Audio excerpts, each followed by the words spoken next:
अभी अच्छी बात यह है कि पिछले 24 घंटे में हमारी गंगा नदी और यमुना दोनों में जल स्तर कम हुआ है। हालांकि यमुना में घटने की स्पीड थोड़ी ज़्यादा है, गंगा में थोड़ी कम है, लेकिन अभी संभावना यही है कि अगले कुछ दिनों ये घटने का ट्रेंड जारी रहेगा। हालांकि गंगा नदी में ऊपर कुछ पानी छोड़ा गया है, बट उसका बहुत ज़्यादा असर यहाँ पर दिखने की संभावना नहीं है, ऐसा सिंचाई विभाग द्वारा बताया गया है। सबसे बड़ा चैलेंज इस समय हमारे लिए यही है कि एक तो जो लोग विस्थापित हुए हैं वो लगभग हमारे 23 राहत शिविरों में रह रहे हैं, तो उनकी व्यवस्थाएं अच्छी रहें, उनको कोई समस्या न हो, इसके लिए हम लोगों ने कई सीनियर ऑफिसर्स हर सेंटर पे लगाए हैं।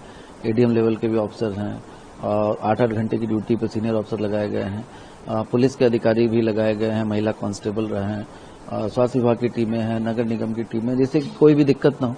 इसके अलावा जो पानी अब चूंकि नीचे जाना शुरू हो गया है, तो कई घर जो पहले पानी से भरे हुए थे वहां पर साफ सफाई और छिड़काव या नगर निगम की टीमों को हम लोगों ने डायरेक्ट कर दिया है और वो लोग काम पे भी लग गए हैं। तो साफ सफाई और छिड़काव होता है जिससे कोई संक्रमण न फैले।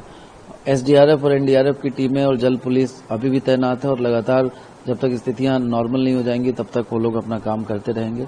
कंट्रोल रूम हमारा 24 आवर्स संचालित है।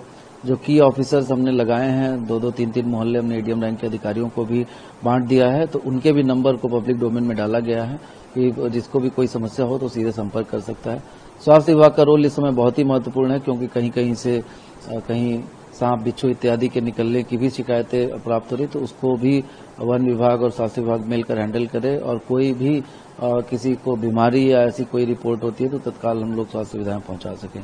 तो पूरी मशीनरी अलर्ट है, लगातार ग्राउंड जीरो पे काम कर रही है और हम लोग कोशिश कर रहे हैं कि स्थितियां नियंत्रण में रहें और सबको सारी सुविधाएं मिल सकें। ऐसा कोई जनहानि तो नहीं हुई?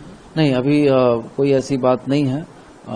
लगातार क्योंकि रेस्क्यू की टीम हमारी एसडीआरएफ और एनडीआरएफ की टीम लगातार काम कर रही है और जहां कहीं से भी कॉल आ रहा है हमारे लोग जाके अटेंड भी कर रहे हैं। कल 1-2 जगह से सूचना प्राप्त हुई थी जहां पे कुछ बच्चे जो है वो क्योंकि पिछले कई दिनों से हम लोग एडवाइजरी भी जारी कर रहे हैं कि कोई भी नदी किनारे सेल्फी न ले या वहां पे तैरने के लिए, खेलने के लिए न जाए, लेकिन फिर भी 2 जगहों पे कल ये सूचना प्राप्त हुई जहां पर छोटे बच्चे वो लोग नदी में वो नदी के तालाब टाइप की जगह थी, वहां पर जाके वो नहाने के लिए गए और फिर उनके साथ समस्या हो गई।